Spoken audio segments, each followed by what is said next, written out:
नमस्कार दोस्तों, मेरा नाम रोशन कुमार, मैं द फ्यूचर ट्रैक से आपको एक टीचर से मिलवाने जा रहे हैं जो कंप्यूटर के कोर्स में बहुत ही महत्वपूर्ण रोल निभाते हैं। और आज आप जो भी सॉफ्टवेयर चला रहे हैं वो यही सब टीचर को का देन है कि जिससे आप इस सॉफ्टवेयर, आप फेसबुक चला रहे हैं, इंस्टाग्राम चला रहे हैं, यूट्यूब चला रहे हैं या कोई भी प्लेटफॉर्म चला रहे हैं, तो बहुत सारे ऐसे इन्हीं के जैसे बहुत सारे डेवलपर हैं जिनके बदौलत हम लोग आज इस सारे सॉफ्टवेयर का मजा ले पा रहे हैं। तो चलिए आपको मिलाते हैं हमारे बहुत ही एक्सपर्ट और बहुत ही एक्सपीरियंस टीचर से, जो अपने बारे में बताएंगे कि क्या इनका नाम है और ये इनका क्वालिफिकेशन क्या और कितने दिनों से इस फील्ड में है, और हम भी आपको मिलकर बताएंगे कि कौन कौन सा कोर्स जो है आपके लिए बेनिफिट होगा। तो मैम, आप अपने बारे में सबसे पहले बताइए। मेरा नाम अलका सिन्हा है और हम एमसीए हैं। हम एमसीए करने के बाद इतना तो जरूर सजेस्ट करेंगे कि हर बच्चा को प्रोग्रामिंग लैंग्वेज जरूर सीखना चाहिए। मैम, आपका अनुभव कितने दिनों का है? हमारा 18 साल का अनुभव। यानी आपने एमसीए कब कंप्लीट किया था लगभग? मेरा एमसीए 11 में कंप्लीट हुआ है।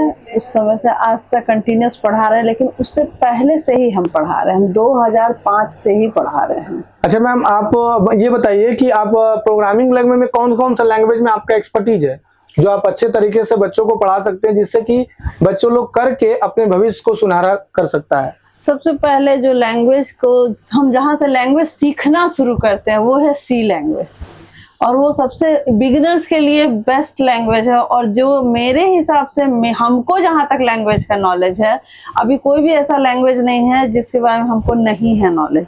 जैसे सी प्लस प्लस, पाइथन, जावा और भी बहुत सारे लैंग्वेज है। सारे लैंग्वेज का हमको नॉलेज है, हम पढ़ा सकते हैं बच्चों। अच्छा, इसका मतलब मैम का कहना है कि आप सी प्लस प्लस, जावा, पाइथन, आपका पीएचपी है, आपका जावास्क्रिप्ट है, यानी आप जितने भी लैंग्वेज है आप यहाँ पढ़ सकते हैं। मैम, अगर कोई स्टूडेंट सी प्लस प्लस, जावा, पाइथन करता है तो आपका 18 साल का अनुभव है, आपने बहुत सारे स्टूडेंट को पढ़ाए होंगे, आपको देखने में भी लग रहा है आपका एज बहुत ज्यादा है। दोस्तों, आप देख भी सकते हैं।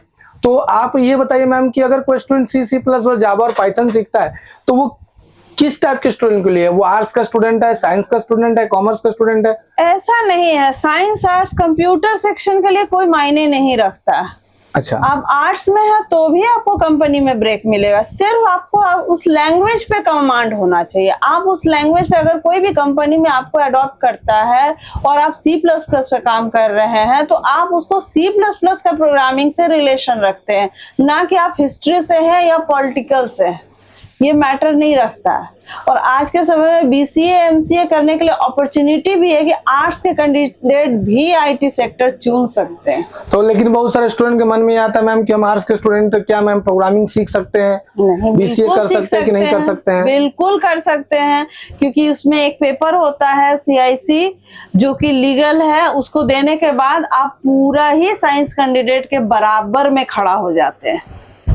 अच्छा, इसका मतलब है कि अगर दोस्तों आप बीसीए करना चाहते हैं और एमसीए करना चाहते हैं या फिर प्रोग्रामिंग के फील्ड में जाना चाहते हैं, तो आपके लिए बहुत अच्छा सुनहरा मौका है कि आप यहाँ क्या मैम, आप बीसीए का पूरा सिलेबस कवर करवा देते हैं? हाँ, कंप्लीट। यानी आप बीसीए अगर करना चाहते हैं तो यहाँ पर बीसीए हो जाएगा। और इसमें मैम प्लेसमेंट का क्या सुविधा है? मतलब प्लेसमेंट, बीसीए और एमसीए एक ऐसा कोर्स है जिसमें प्लेसमेंट 100%।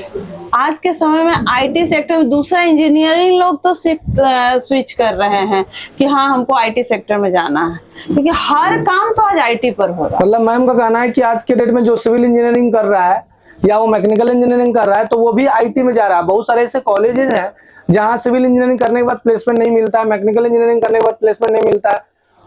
तो वो भी क्या करता है कि जैसे कि आप टीसीएस का नाम सुने होंगे, टीसीएस में बहुत सारे सिविल, मैकेनिकल, इलेक्ट्रिकल वाले जो है वो जॉब ले लेते हैं। यानी मैम का कहना है कि अब जब बहुत सारी सिविल इंजीनियरिंग या मैकेनिकल करके जब वो आ जाता है तो आप आईटी में क्यों नहीं जा सकते हैं? आपका कहना ये है।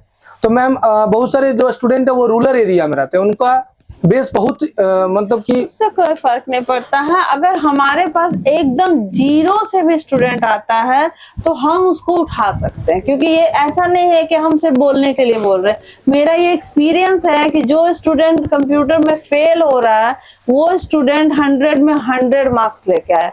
हो सकता है वो भी मेहनत करे और हम तो करते ही।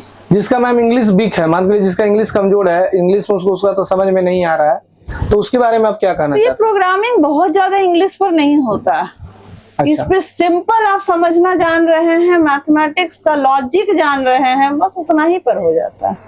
ऐसा नहीं कि इसमें हम लोग पूरे ऐसे लिखते हैं इंग्लिश का। अच्छा, मतलब जिसका इंग्लिश वीक है वो भी प्रोग्रामिंग लैंग्वेज कर सकता है? बिल्कुल कर सकता अच्छा, है। तो इसमें मैम अगर कोई नॉर्मल स्टूडेंट आपके पास क्लास करता है तो कितने आवर आप उसको क्लास दीजिएगा और घर में कितना देर उसको पढ़ना पड़ेगा? हम अगर उसको मान लीजिए 2 घंटा टाइम देते हैं तो 2 घंटा उसको घर में जाके भी पढ़ना होगा। इक्वल अगर जितना हम प्रैक्टिस कराते हैं वो इक्वली उतना घर जाके कर लेता है। अब डिपेंड करता है उसके ऊपर कि वो 2 घंटा में करता है या 3 घंटा में करता है। अच्छा, क्योंकि हम जो पढ़ा रहे हैं उसका उसको उसी दिन प्रैक्टिस करना हो। उससे क्या होगा कि जो डाउट है, जो उसके माथा में बन रहा है क्वेश्चन, वो बाहर आ जाएगा, तो उसका सारा क्लियर हो जाएगा। इसका मतलब आपके कहने का मतलब है कि अगर बेसिक भी कुछ नहीं आता है तो आप उसको प्रोग्रामिंग लैंग्वेज पूरी तरह से सिखा सकते हैं। तो अगर आप भी कंप्यूटर में प्रोग्रामिंग लैंग्वेज सीखते हैं और ऑफलाइन क्लास करना चाहते हैं तो ऑनलाइन क्लास करना चाहते हैं, तो मैम क्या यहाँ पर ऑफलाइन ऑनलाइन दोनों क्लास दोनों का सुविधा है और दोनों में हम इक्वल ही अपना एफर्ट देते हैं। दोनों ही में बच्चे पूछ सकते हैं हमसे डाउट, बल्कि हम तो व्हाट्सएप पे भी बच्चों को बताते हैं। यानी आप पर्सनली भी सब बच्चे लोगों को गाइड करते हैं? क्योंकि हर बच्चा को सीखने का हक है और मेरे पास जो बच्चा आ गया वो मेरा बच्चा है, ऐसा मेरा लॉजिक। तो उसको सीख के ही जाना है। देखिए मैम कितनी मतलब हेल्पफुल है, एक माँ के समान है, ठीक है, जो आप लोग को मतलब कि पर्सनली भी गाइड करती है। जैसे एक बच्चा को माँ पर्सनली रखती है अपने कैप्चर में कि मेरा बच्चा कैसे आगे बढ़ सकता है। तो अगर आप भी प्रोग्रामिंग क्षेत्र में सीखना चाहते हैं मैम, क्या यहाँ पर आप जो सीबीएसई का बच्चा या आईसीआईसी का बच्चा उसके लिए क्या सुविधा है? उसके लिए तो बहुत ही सुविधा है। वो 12 महीना का कोर्स, 12 महीना चैप्टर वाइज उसको हम करवाना चाहते हैं। बल्कि मेरे हाथ का बहुत सारे स्टूडेंट 99% स्टूडेंट 90 प्लस ही लाते हैं। किसी का 90 प्लस से नीचे नहीं आया है आज तक, हम ऐसा नहीं देखे किसी का आया हो। पहली बात। दूसरी बात, चैप्टर वाइज क्लियर होता है। सीबीएसई में एफए होता है और आईसीएसई में वीकली होता है। तो हम लोग पहले ही वीकली से अपना नंबर अगर उठाने लगते हैं तो फिर आगे हम लोग को कोई प्रॉब्लम नहीं आता। और बल्कि सीबीएसई और आईसीएसई का बच्चा अपना 10 क्लास, 11 क्लास, 12 क्लास सिर्फ अगर 1 घंटा हमको टाइम दे देता है, जो जो दिन उसका क्लास है, अच्छा। उतना ही इनफ है मेरे लिए और उसके लिए। मतलब अगर आप पेरेंट्स हैं और आपका बच्चा 8 में है और कंप्यूटर में वीक है और आपको पता है कि आगे जाके कंप्यूटर सिखाना है, तो आप मेरे पास आ सकते हैं, मैम के पास आ सकते हैं पढ़ने के लिए the future track computer education में, और यहाँ पर आपको फुल फैसिलिटी मिलता है।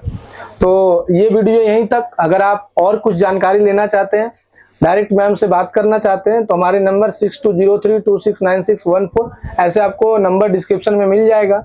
और किसी प्रकार का क्वेरी हो मन में तो उसके लिए क्या सुविधा मैम, अगर क्वेरी हो तो? आप कांटेक्ट कर सकते हैं, बात कर सकते हैं, पूछ सकते हैं, आके मिल सकते हैं, सारा डाउट क्लियर हो सकता है। ठीक है दोस्तों, तो इस तरह से हम आपको आज एक बहुत अच्छे टीचर से मिला है और बहुत अनुभवी हैं। आपके सामने उम्र भी पता चल रहा होगा, 18 साल से पढ़ा रहे हैं। और तो अगर आप सीखना चाहते हैं तो हमारे इंस्टीट्यूट द फ्यूचर ट्रैक में आकर ज्वाइन कर सकते हैं। धन्यवाद।